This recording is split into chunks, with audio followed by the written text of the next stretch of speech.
네, 안녕하세요 친구들. 자, 이번 시간에는 여러분들이 좀 어려워할 만한 파트입니다. 다시 동양사로 돌아오게 되는데요. 자, 오늘 배울 게 바로 송나라에 대해서 공부할 거예요. 다음 시간에 이어서 여러분들 원나라도 공부할 거고요. 자, 오늘 먼저 송나라에 대해서 공부해 보도록 해보겠습니다. 송나라를 들어가 보시면요, 일단 송나라 이전 상황에 대해서 여러분들이 아실 수 있어야 됩니다. 여러분들 제가 간략하게 정리할 테니까 잘 따라와 보세요. 여러분들 우리 지지난 시간에 배웠던 건데, 동영사 할 때 여러분들 기억나십니까? 한나라 이후의 상황, 한나라 이후에 어떤 상황인지 여러분들이 기억나실지 모르겠지만 한번 복습의 차원으로 한번 가볼게요. 여러분들, 자, 중국사로 돌아가자면 한나라가 있었다는 이야기야. 근데 이 한나라가 멸망하게 돼. 왜 멸망했을까요?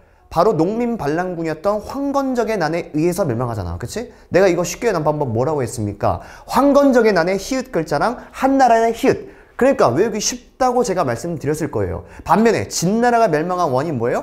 진승과 오강의 난이죠. 그 말은 뭐예요? 지읒과 지읒이 들어가기 때문에 쉽게 외울 수 있잖아요. 여기까지 이해했습니까? 자, 어쨌든 이 한나라가 멸망한 이후의 상황인데, 한나라가 멸망한 이후에 자, 어떤 일이 발생하죠? 여러분들 위나라랑 총나라랑 오나라로 나뉘게 되잖아. 그쵸? 여러분들 위촉 오로 나뉘게 되는데, 이게 또 누구로 통일됐어요?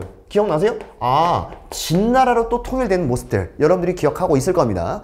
자, 이렇게 진나라로 통일되는데 이번엔 이 진나라가 자, 북방 유목민족의 공격을 받아요. 기억나십니까? 그래서 이 진나라 아이들이 남쪽으로 내려가요. 그렇게 되면서 중국 한족의 국가가 만들어지게 되죠. 우리 이걸 뭐라고요? 남조 국가들이 되고, 그 다음에 북방 유목민족들이 화북지방을 차지하게 돼요. 그러면서 여러 가지 나라들이 나눠지는 거 기억나시죠? 우리 이걸 뭐라고요? 북조시대라고 하죠. 뭐 대표적으로 여긴 뭐가 있어요? 뭐 북이가 될 수도 있고, 여긴 뭐 송나라부터 뭐 진나라까지 송제양진이 될 수 있는 거잖아. 여기까지 기억나시죠? 자, 우리 이 시대를 뭐라고 해요? 위진 남북조 시대라고 하잖아. 그리고 이 위진 남북조 시대를 통일한 게 또 누굽니까? 기억나세요? 수나라가 통일했잖아. 그쵸? 여러분들 이 수나라가 통일했고, 또다시 여러분 이 수나라가 멸망한 뒤에 이제 무슨 나라가 만들어집니까? 당나라가 만들어지고, 이 당나라가 멸망한 뒤에 어떻습니까? 송나라가 진행이 되는 거예요. 여기까지 여러분들 복습 기억나시죠? 분명히 나실 거예요. 그럼 이거 지우고 이제 우리 송나라에 대해서 공부할 거니까 이 당나라와 송나라 사이에 무슨 일이 있었는지부터 한번 들어가 보겠습니다. 잘 보세요. 진짜 잘 이해하셔야 돼요. 자, 그럼 당나라부터 볼게. 자, 당나라 이후에, 당나라가 나중에는 이 황소의 난과 안사의 난, 이런 여러 가지 농민 반란으로 인해서 결국 멸망하게 되거든요. 자, 당나라가 멸망한 뒤에, 자, 대표적으로 당나라가 멸망한 원인은 이 절도사라는 아이들이 있어. 이 절도사가 뭐냐면 지방의 군인 세력들인데, 이 아이들이 힘이 세지다 보니까 당나라의 황제권이 오히려 약화된 거야. 여기까지 이해했습니까? 그러다 보니까 당나라가 멸망한 거고, 당나라가 멸망한 뒤에 어떤 사건이 펴지냐면 수많은 왕조들이 10개의 나라를 세워요. 그리고 서로 중국을 통일하겠다고 막 치고받고 싸워요. 우리 이 시대를 가리켜서 무슨 시대라고 하냐면 5대 10국 시대라고 합니다. 여기까지 이해했습니까? 자, 5대 10국 시대는 굉장히 사회가 어떻겠어? 혼란스러웠겠지. 너무나 혼란스러운 상황이었겠지, 얘들아. 그치? 이런 상황 속에서 처음으로 또 중국을 통일한 국가가 바로 오늘 배울 무슨 나라가 되는 거예요? 네, 송나라가 되는 거예요. 여기까지 했습니까? 자, 이 송나라를 건국한 사람이 바로 누구냐면 태조라는 사람이에요. 쉽게 말씀드리면 조광윤이라는 사람이 있습니다. 이 조광윤이라는 사람과 태조라는 인물은 동일 인물이에요. 어찌됐든 이 송나라가 건국을 한 사람이 이 조광윤이라는 사람인 건데, 송나라의 태조는 생각을 합니다. 어떤 생각을 하냐면 잘 봐요. 송나라 태조는 당나라 이후에 절도사, 즉 군인들이 힘이 강력해지는 것을 똑똑히 지켜봤다는 거예요. 그러니까 이 송태조는 절도사의 힘을 절대로 강력하게 육성시키면 안 되겠다는 생각을 합니다. 이해했어요? 그러니까 한마디로 태조는 절도사의 권력을 강화시켰을까요? 약화시켰을까요? 당연히 약화시킬 수밖에 없는 거예요. 자, 그래서 이 태조의 정책은 또 두 가지로 나뉠 수가 있어요. 대표적으로 뭐가 있습니까? 황제권을 강화시켜요. 자신의 황제권을 강화시킨다는 것은 결국 같은 말로 이야기하자면 절도사의 권한이 위에 하살표겠어요? 아래 하살표겠어요? 당연히 절도사의 권한은 약화시키는 그런 모습들을 강화시켰겠죠. 두 번째, 송태조는요, 또 여러 가지 업적들이 있거든요. 대표적으로 말씀드리면, 이 송나라 태조는, 이 과거제를 정비를 합니다. 일단 써볼까요? 자, 써보자. 과거제를 뭐 개혁한다고 얘기하거든요. 과거제를 개혁하는데, 쌤 이게 무슨 말이에요? 잘 봐. 과거제는 여러분들 송나라 때부터 처음 등장했나요? 아니, 그건 아니라는 거야. 이미 위진 남북조 시대부터 과거제는 있었어요. 근데 이 송나라의 과거제가 좀 다른 과거제랑 다른 점이 뭐냐면, 송나라 이전의 과거제는요, 어디까지나 여러분들 지필고사만 있었어요. 쉽게 얘기하면 뭐 서술형이면 서술형 20문제가 나왔다. 그러면 이 서술형 20문제를 풀고 그 정답을 체크해서 이 친구가 고득점이 나왔다. 그러면 관리로 선발되는 거예요. 근데 문제는 송나라 때부터는 이게 좀 변경이 돼요. 지필고사도 있지만 추가로 면접을 봐요. 여기서 말하는 면접은 뭐냐면 황제랑 직접 면접을 보는 거예요. 그럼 여러분들 심리적으로 생각해 보세요. 너가 만약에 관리가 되고 싶어. 그래서 열심히 막 과거제에 대해서 공부를 했단 말이야. 근데 최종 관문에 어떻습니까? 황제랑 직접 아련해서 면접을 봐야 돼. 그러면 여러분들 생각이라면 알게 모르게 그 압박감, 황제에 대한 압박감이 커질까요? 아니면 작아질까요? 커질 수밖에 없는 거예요. 그러면 이것을 생각해 보세요. 지금 이 과거제를 개혁했다는 것에 갖고 있는 의미가 뭐예요? 결국 황제권이 역시 강화됐다는 거야, 약화됐다는 거야? 강화됐다고 볼 수 있는 거죠. 이해했습니까? 자, 시험에서 나오는 거는 이 과거제 개혁이라는 것은 결국 면접고사를 추가했다는 이야기입니다. 그 면접고사를 괜히 어려운 말로 전시제도라고 해요. 이 전시제도를 도입했기 때문에 황제와 직접 면접을 봐야 돼. 그렇기 때문에 이 과거제 개혁 역시 어떤 효과가 있는 거예요? 황제권을 강화시켰다는 것과 동의어죠. 여기까지 이해하셨습니까? 어렵지 않죠? 자, 그 다음에 황제권을 강화시켰다는 것을 미뤄봤을 때 우리가 또 이야기할 수 있는 게 있어요. 잘 봐. 송태조는 과거에 당나라가 멸망한 원인 중에 절도사의 반란을, 이런 것들을 굉장히 경계했다는 이야기지. 자, 이 말이 무슨 말이냐면 이 절도사 세력들을 믿지 않았기 때문에, 즉 군인 세력들의 힘을 약화시키기 위해서 이 군인 세력들에 대해서 잘해주지 못했어요. 탄압을 했다는 이야기입니다. 그 말은 누굴 더 우대했냐면 크게 문관이 있고 무관이 있다고 칩시다. 문관은 군인이 아닌 사람들, 그치? 이런 사람들은 문인 관료라고 해요. 그리고 무관은 뭐예요? 네가 생각하는 군인이 되는 거예요. 그럼 여러분들 보세요. 내가 뭐라고 써야겠어요? 황제권 강화라는 것은 태조는 적어도 문관을 우대했다는 거야? 아니면 무관을 우대했다는 거야? 그렇지, 답 나왔지. 문인을 훨씬 더 우대했다는 거예요. 이렇게 문인을 우대한 정책을 가르쳐서 우리 뭐라고 하냐면, 여러분들 한번 써볼까요? 바로 이것을 가르쳐서 같은 말로 문치주의라고 합니다. 자, 그럼 여러분들 답 나왔죠? 문치주의가 무슨 말이냐면, 자, 군인들보다 문인 관료를 훨씬 더 우대하는 정책, 우린 이러한 정책을 문치주의라고 하는 겁니다. 여기까지 이해하셨습니까? 자, 그러면 여러분들 이 송태조의 업적의 대표적인 업적들을 여러분들 제가 써드렸습니다. 자, 그 다음에 한번 이 이야기를 해볼게요. 잘 볼 수 있도록 PPT를 한번 가볼게요. 송나라 배경 설명이 됐으니까 좀 이해하기 쉬워질 거예요. 자, 송나라 이전 상황 볼게.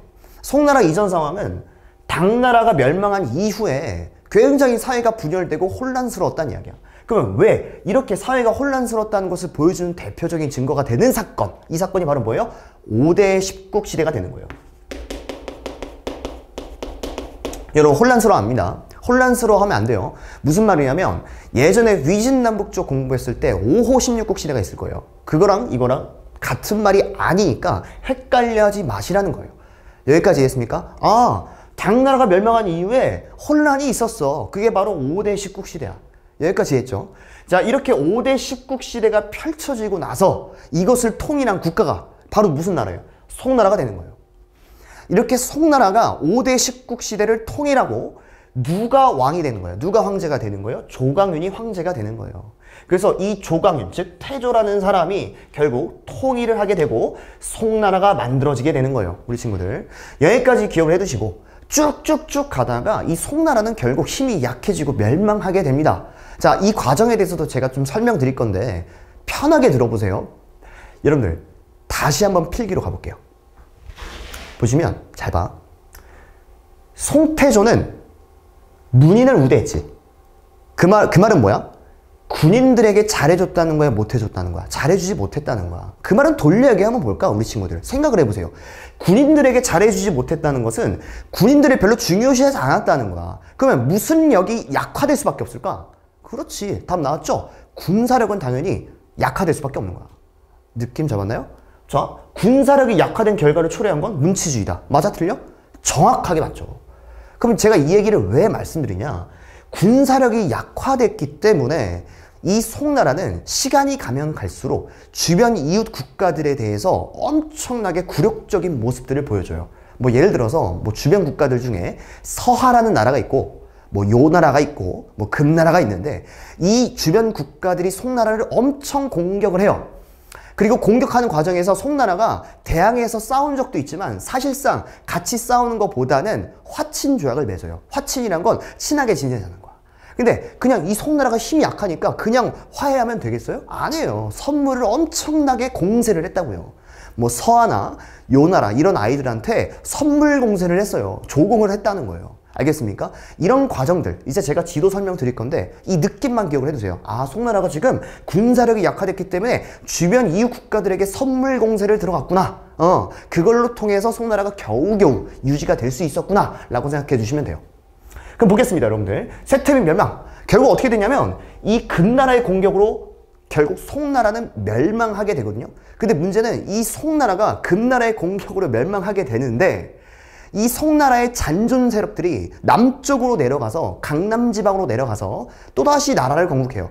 그래서 남쪽의 송나라라고 해서 우린 이것을 남송이라고 해요. 이거 좀 이따 제가 해드릴 거예요. 걱정하지 마세요. 그 다음에 결국 이 남송 역시 오래가지 못 가고 나중에 등장하는 이 사기 캐릭터 바로 누굽니까? 거대한 제국을 형성했던 몽골 제국에 의해서 멸망하게 됩니다. 이 몽골 제국 다른 말로 원나라가 되겠습니다. 여기까지 되겠습니까, 우리 친구들? 자, 이러면 여러분들이 기본적으로 송나라에 대해서 정보를 파악했다고 저는 생각을 합니다. 자, 그럼 여러분들 더 이상을 나갈 건데 이 필기를 제가 이제 지도를 중심으로 제가 설명을 드릴 거예요. 그렇기 때문에 여러분들이 아주 잘 따라와 주셨으면 좋겠습니다. 자, 가겠습니다, 여러분들. 그러면은 여러분들 한번 보자는 거예요. 이걸 지도상으로 굳이 표현해보자. 송나라가 어떤 상황이었는지 이것도 이렇게 한번 그려볼게요. 제가 미리 말씀드리지만 여러분들 제가 미술 선생님 아니에요. 그지? 그러니까 여러분들 제가 그림을 좀 못 그려도 너그러운 마음으로 양해 부탁드릴게요. 자, 좋습니다. 뭐 이 정도는 나쁘지 않지 않습니까? 이상한가? 이상하네. 자, 보겠습니다, 여러분들. 자, 지금 보시면 여기가 한반도고 여기가 이제 중국이에요. 그죠? 여기가 이제 중국이고 한반도인데 송나라, 여기가 송나라였어요. 송나라의 영토가 이렇게 있었다는 얘기예요. 알겠죠? 지도상으로 문제가 나오니까 지금 이걸 안 할 수가 없습니다. 잘 들으셔야 돼요. 송나라가 있고 이 송나라의 왼쪽에 서하라는 아이들이 있었어요.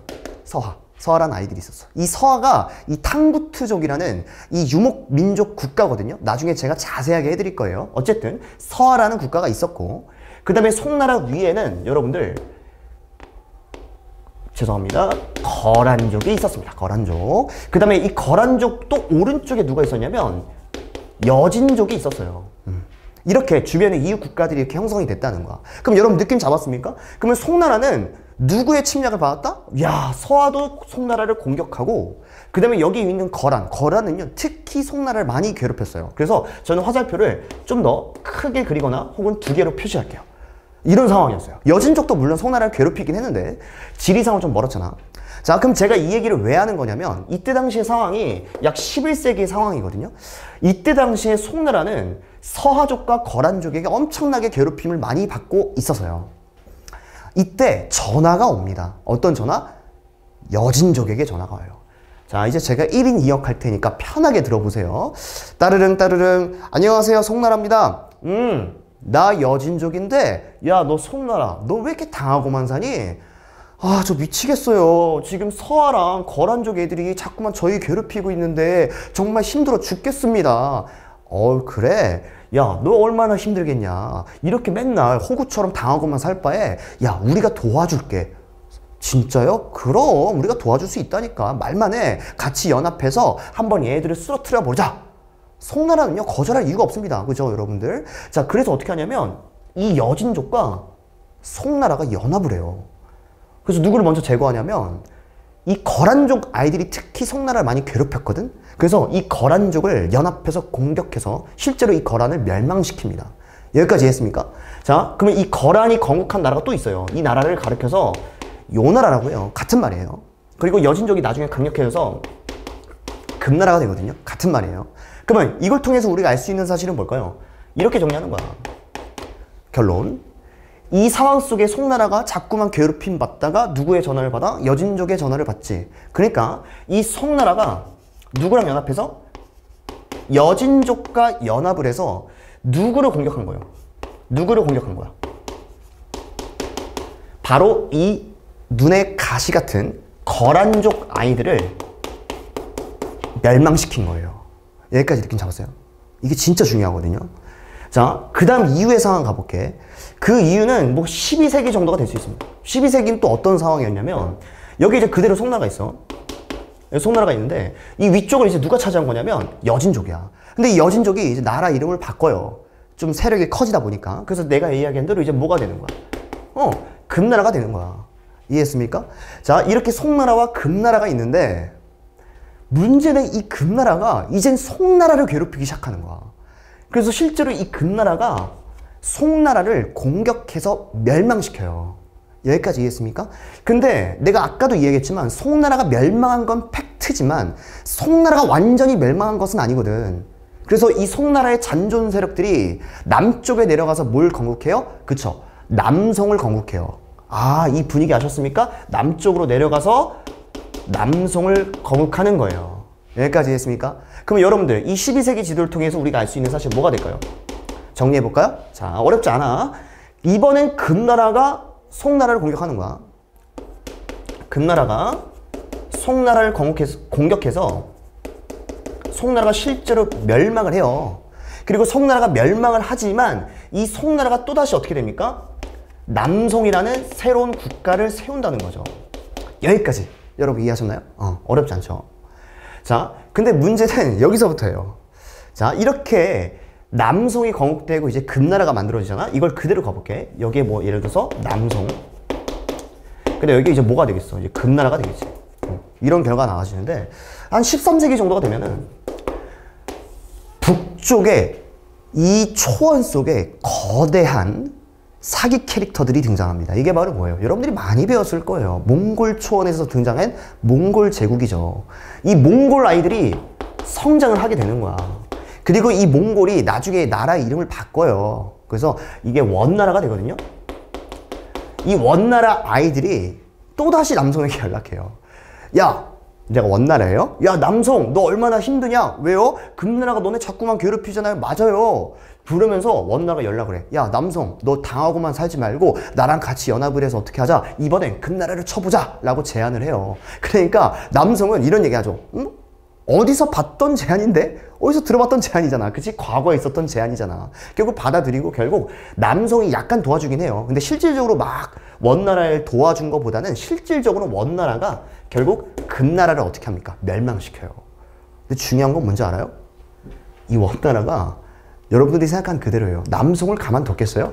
아니죠. 원나라 역시 남송을 어떻게 해요? 공격합니다. 그래서 이때부터 어떻게 되냐? 사실상 어떻게 돼요? 이 중국 자체가 누구의 손아귀에 넘어가게 되는 거예요? 원나라의 손아귀에 넘어가는 거예요. 그럼 여러분들 이거에 대한 결과를 한번 적어볼까요? 한마디로 이 원나라가 남송과 연합을 해서 누굴 멸망시킨 거예요? 금나라를 멸망시켜요. 근데 웃긴 건 또 하나가 있습니다. 원나라가 누구 또한 멸망시켜요? 남아있던 남송마저도 멸망시킨 거예요. 여기까지 있습니까? 여기까지 이해를 했다면 여러분들이 가장 어려워하는 지도 문제를 정리할 수 있었어요. 사실 이게 핵심이거든요. 네. 그러니까 여러분들 좀 이해가 안 된다 싶으시면 여러분들이 다시 한번 되감기해서 보셨으면 여러분들이 큰 도움이 될 수 있을 겁니다. 여기까지가 이제 세력, 국제 정세에 대해서 제가 설명드렸고요. 자, 그러면 이제 이어서 한번 가보자는 겁니다. 자, 보겠습니다. 그러면 이제 바로 들어갈게요. 이제 송태조 별로 어렵지 않습니다. 왜? 우린 이미 개략적인 설명을 들었으니까요. 송태조는 바로 누구야? 조광윤. 이 조광윤이라는 사람은 황제권을 강화시켰어. 황제권을 강화시켰다는 건 돌이켜 얘기하면 다른 말로 뭐겠습니까? 절도사의 권력은 위에 하살표겠어요? 아래 하살표겠어요? 당연히 아래 하살표일 수밖에 없는 거예요. 맞지 않습니까? 자, 그럼 보겠습니다. 황제권을 어떻게 강화시켰냐면 중앙에 있는 군인들을 다 황제 직속으로 만든 거야. 이 말이 무슨 말일까요, 우리 친구들? 이 말이 동요가 있어. 무슨 말일까? 중앙의 군인들을 황제를 직속으로 만들었대. 그 말은 황제 밑에 군사들이 다 어떻습니까? 황제 밑으로 들어갔다는 얘기잖아. 이 말은 돌려 얘기하면 절도사의 권력은 점차 약해진다는 결과를 초래할 수 있다는 거죠. 처음에는. 자, 그 다음에 또 하나. 황제권을 강화시키기 위해서 제가 말씀드렸죠. 자, 이 제도를 개편합니다. 그게 바로 뭐예요? 여러분들, 과거제가 되겠죠. 근데 중요한 거는 이 과거제가 처음 실시된 건 아니라는 거. 과거제는 이미 있었지만 손을 봤다는 거예요. 어떤 손을 봤어요? 면접고사를 추가했다는 거죠. 그게 바로 전시제도. 기억해 두시기 바랍니다. 자, 그 다음에 또 하나 보자고. 문치주의 정책이에요. 송나라는 이 절도사의 권력을 약화시켰기 때문에 필연적으로 군사력은 약화될 수밖에 없어요. 여기까지 했습니까? 자, 이것을 가르쳐서 우리 문치주의라고 해요. 문관을 우대했다라고요. 자, 문치주의 정책을 시작하면서 문인 관료를 우대했습니다. 그런 과정 속에서 사대부라는 새로운 집권 계층이 등장해요. 이 사대부는 과거제를 합격한 친구들이 사대부가 되는 거예요. 그래서 송나라의 지배계층은 앞으로 뭐라고 하냐면 문벌 귀족, 뭐 예를 들어서 뭐 구품 중정제, 뭐 혹은 신사층 이런 것들이 아니라 다 누가 될 수 있는 거예요? 사대부가 되는 거예요. 알겠죠? 사대부는 과거제를 통해 성장했던 계층이며 이들이 곧 송나라의 지배 세력이다. 기억해 두시면 되겠습니다. 이어서 또 배울 거니까. 자, 그 다음에 여러분들 보겠습니다. 문인 관료를 우대했기 때문에 당연히 국방력은 강화됐을까 약화됐을까? 약화될 수밖에 없는 거죠. 약화될 수밖에 없는 거죠. 그러니까 이런 걸 너무 어렵게 생각하지 마세요. 하나의 스토리텔링으로 이해하신다면 이런 것쯤은 식은 죽 먹힙니다, 여러분들. 이해하셨죠? 좋습니다. 이러면 이렇게 태조가 끝났고 태조 이후의 상황입니다. 자, 태조 이후에 문치주의 정책 때문에 당연히 송나라는 군사력이 강화됐을까 약화됐을까? 약화될 수밖에 없었던 거야. 이 과정에서 북방민족, 아까 얘기했던 뭐 여진이나 뭐 요나라나 뭐 서하 같은 아이들이 엄청나게 공격한 거야. 그래서 이 송나라가 화친을 유지하기 위해서, 화해하기 위해서 막대한 양의 선물을 공세한단 말이야. 우린 이런 선물 공세를 괜히 어려운 말로 뭐라고 하냐면 세패라고 해요. 세패. 뭐 예를 들어서 뭐 금이나 은이나 비단 같은 경우를 그런 것들을 다 어떻습니까? 요나라, 금나라 또 어떻습니까? 뭐 탕구투족이 세운 서하족에게 다 갖다 바친 거야. 이걸 우린 세패라고 합니다. 그러면 상식적으로 생각해보자. 이렇게 세패를 제공했으니 국가에 돈이 남아나겠어요? 안 남아나겠어요? 남아나지 않은 거야. 국가 재정이 악화된 거야. 자, 쌤이 이 얘기를 왜 하냐고요? 이렇게 국가 재정이 악화되고 군사력이 약화되니까 송나라가 자체적으로 반성을 합니다. 아, 이대로 송나라가 가만두게 된다면 우리 송나라는 멸망하고 말 것이다 라고 위기감을 느끼고 이 사람이, 왕안석이라는 사람이 개혁을 해요. 알겠습니까? 이것을 가르쳐서 뭐 왕안석의 신법이다, 뭐 혹은 왕안석의 개혁이다 라고 정의하는데, 자, 왕안석의 개혁의 내용은 뭘까요? 이 세 가지입니다. 야, 군사력이 약화됐으면 군사력을 당연히 어떻게 하겠어? 강화시켜야겠지. 국가 재정이 없으니까 국가 재정은 어떻게 하겠어? 수입을 확대시켜야겠지. 수입을 확대시킨다는 건 세금을 좀 더 걷겠다는 얘기예요. 그렇죠? 세 번째, 이 왕안석의 개혁은 성공하지 못합니다. 왜 그러냐면 당시 기득권 세력이었던 여러 귀족 세력들이 더 많은 세금을 납부해야 됐기 때문에 이런 이해관계들 때문에 결국 지주나 뭐 귀족들의 반대로 인해서 성공하진 못합니다. 여기까지 이해했습니까? 자, 이렇게 정리하면 왕안석의 개혁까지도 완료가 됐습니다. 자, 여기까지 정리 다 됐죠? 그럼 여러분들 잠깐 필기로 돌아가실 건데 여기 조금 당겨주세요. 보시면 여러분들 송나라까지 공부했을 거예요. 그러면 이 송나라 이후의 상황인데 여기다 적으면 공간이 없으니까 밑에다 적어볼게요. 그러면 송나라가 쭉 가다가 하도 어떻습니까? 북방 민족의 침략을 엄청나게 받지. 엄청나게 받으니까 정리하자면 누가 개혁을 했다는 거야? 아까 얘기했잖아. 왕안석이라는 사람이 개혁을 한 거야. 그럼 왕안석이 개혁을 실시한 이유가 뭐야? 군사력이 약화됐고 그다음 어떻습니까? 국가 재정이 약화된 거야. 그래서 이 왕안석의 개혁의 핵심은 군사력을 강화시키려 했고 어렵지 않아 얘들아. 자, 그럼 국가 재정을 늘려야겠어? 낮춰야겠어? 국가 재정을 높여야겠지. 뭐 이런 정책을 실시한 거예요. 근데 문제는 이런 결과가 어떻습니까? 성공했다, 실패했다.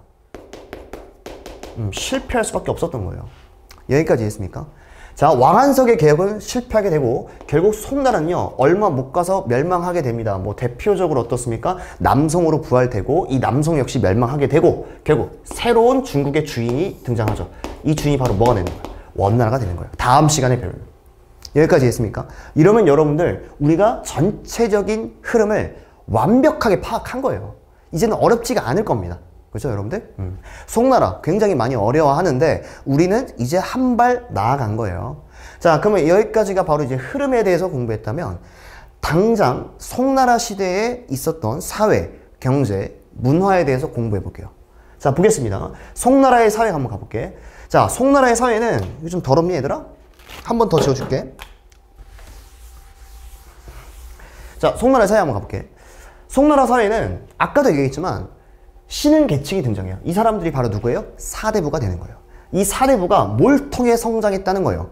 자, 과거 제도를 통해서 이들이 관리도 되고 이들이 지배층으로 성장했다는 겁니다. 그러면 빈칸은 뭐가 될까요? 과거제가 되는 거예요. 이렇게 정리될 수 있어요. 자, 그 다음에 여러분 경제 파트 한번 들어가 볼게요.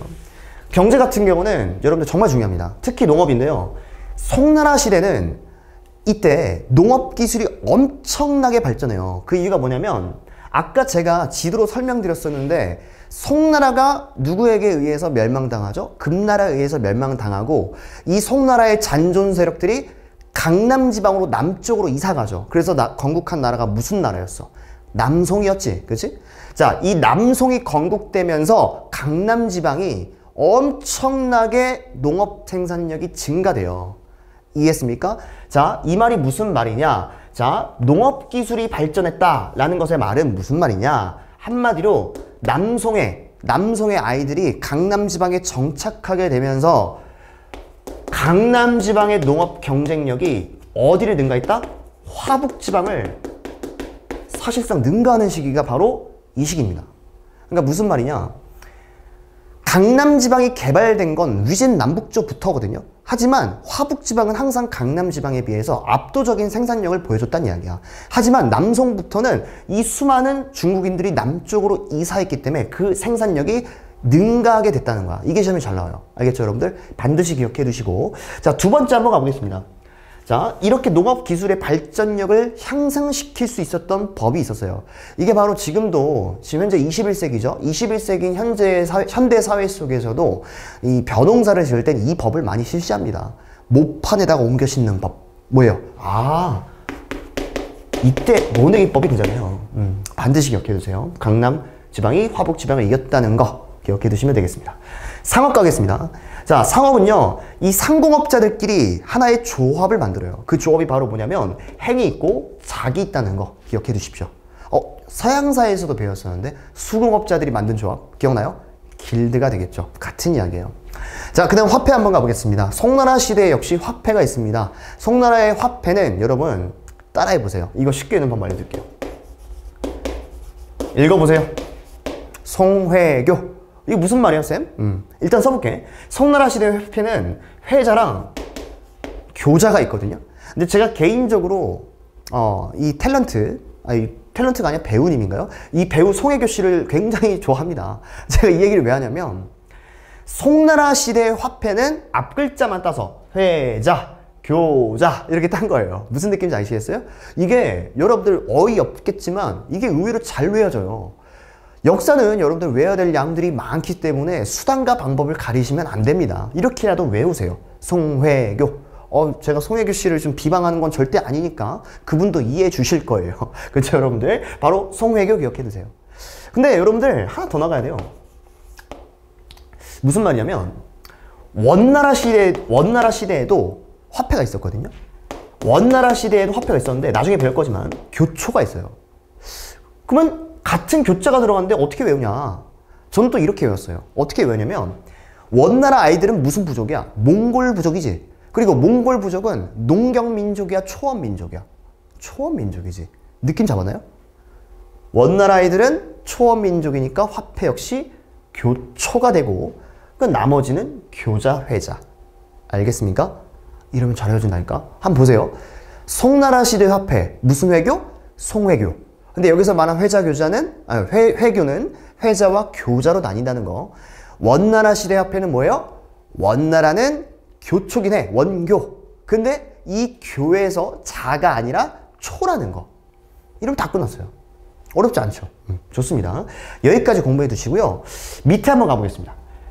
광종과 같은 주요 항구들의 여러 가지의 무역을 담당하는 부서가 만들어져요. 그게 바로 뭐냐면 여러분들 시박사입니다. 시박사.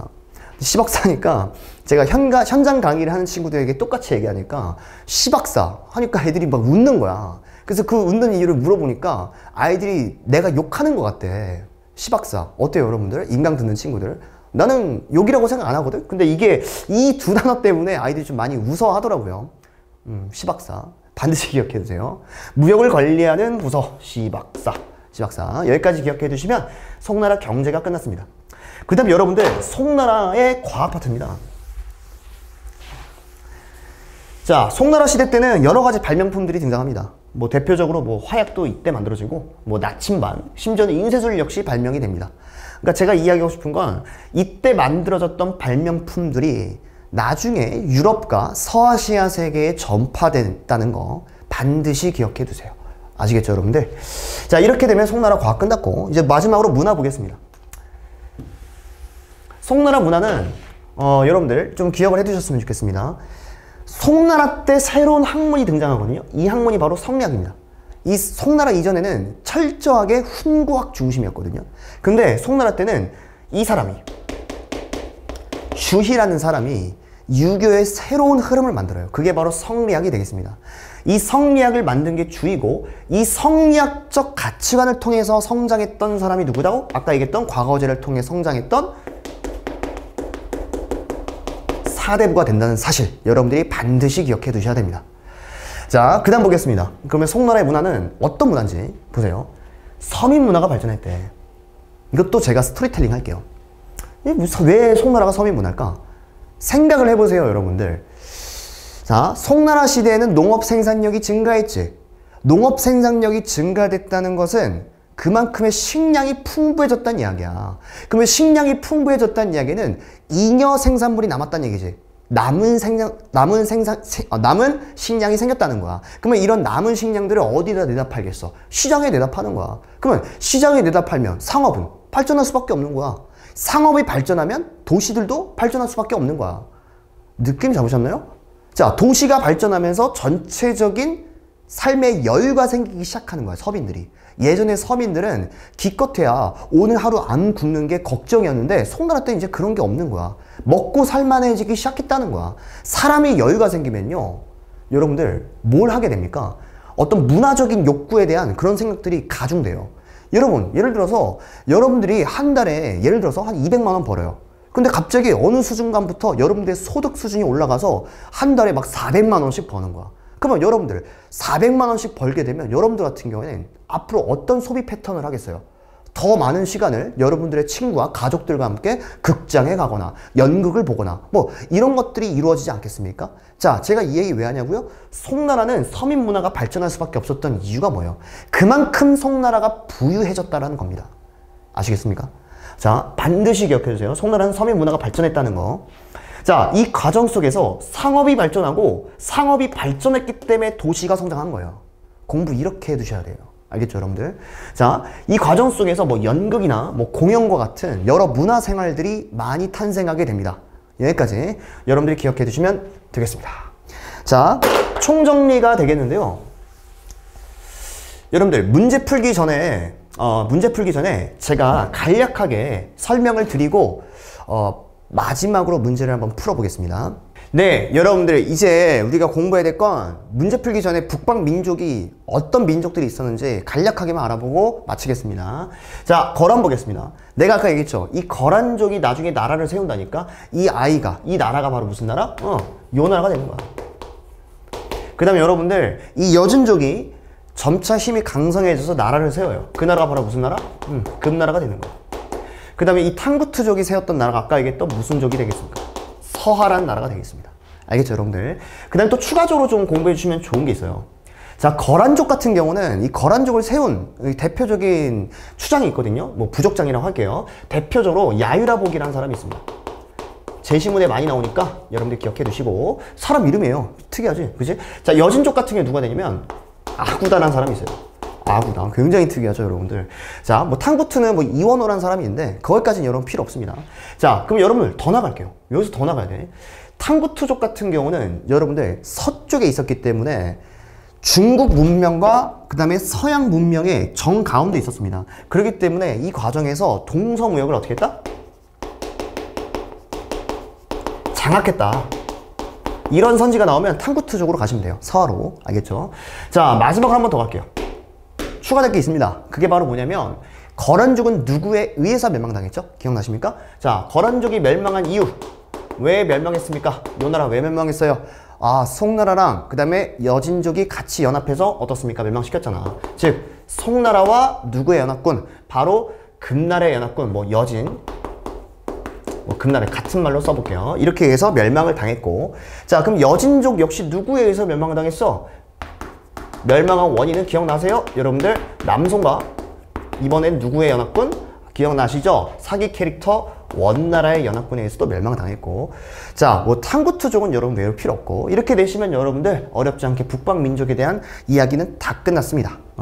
자, 그럼 이제 마지막으로 문제풀이하고 마칠게요. 자, 보겠습니다, 여러분들. 송나라에 대한 설명이에요. 송나라에 대한 설명인데 옳은 것입니다. 보겠습니다. 송나라의 수도는 장안이다. 송나라의 수도는 장안이다. 여러분들 지금 바로 외워두실게요. 송나라의 수도는 장안이 아니라 여러분들 어디냐면 카이펑이라는 곳입니다. 카이펑이라는 곳이고, 여러분들 이 카이펑을 한자식 발음으로, 한자식으로 여러분들 개봉이라고 합니다. 여러분 기억나실지 모르겠는데 당시 장안이 수도였던 중국의 나라는 어디와 어디밖에 없어? 한나라와, 기억나세요? 당나라. 그렇죠?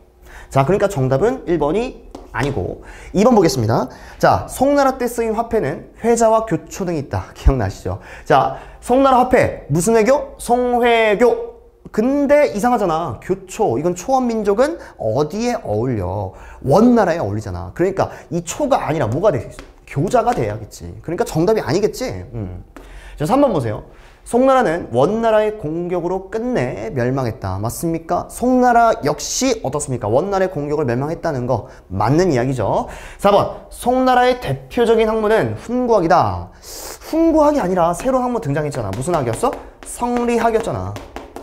자, 5번 보겠습니다. 송나라는 귀족 문화가 발달했다. 아, 무슨 소리야? 송나라는 농업 생산력이 증가되고 삶의 여유가 많아지니까 서민들조차 문화적 욕구가 강해졌잖아. 그러니까 이건 귀족 문화가 아니라 무슨 문화야? 서민 문화겠지. 이해됐습니까, 여러분들? 그러니까 정답은 어렵지 않게 몇 번이 되는 거예요? 3번이 되는 거예요. 좋습니다. 자, 그럼 역사 2번 문제 한번 가보겠습니다. 자, 2번 문제는 여러분과 마찬가지로 풀면 됩니다. 송나라 때는 농업 생산력이, 자, 어느 지역이 어느 지역을 능가하게 됐다? 자, 이젠 뭐예요? 남송 아이들이 남쪽으로 내려오면서 강남 지방이 능가했잖아. 그러면 강남이 어디를 능가했어? 화북 지방을 능가하게 됐다. 시험 잘 나온다니까 기억해 두세요. 자, 좋습니다. 자, 그럼 역사 문제 3번 한번 또 가보시죠. 역사 문제 3번은, 자, 금나라는 남송과 누구의 공격에 의해서 멸망당했다? 여러분 기억나십니까? 아, 사기 캐릭터 원나라의 공격으로 멸망당했잖아. 남송과, 그치? 기억해 두시고. 자, 마지막 문제 한번 가보겠습니다. 마지막 문제. 그 이전에 있었던 건데 요 나라가 어디예요? 거란족이죠. 자, 그럼 거란족은 누구에 의해서 멸망당한 거야? 처음에 전화 받았던 거 기억나요? 전화했던 사람이겠지? 누구야? 뭐 금나라가 되는 거야. 그래, 금나라가 뭔데? 여진족 아이들이잖아. 이렇게 가는 거예요. 여기까지 했습니까? 이러면 여러분들이 최종적으로 문제풀이까지 다 끝난 겁니다. 어떠셨나요? 송나라 할만하죠? 여러분들이 필요한 건 뭡니까? 끊임없는 복습입니다. 여러분들 부디 이번 시간을 통해서 여러분들이 충분히 강력해지기를 희망하는 바입니다. 고생 많으셨습니다.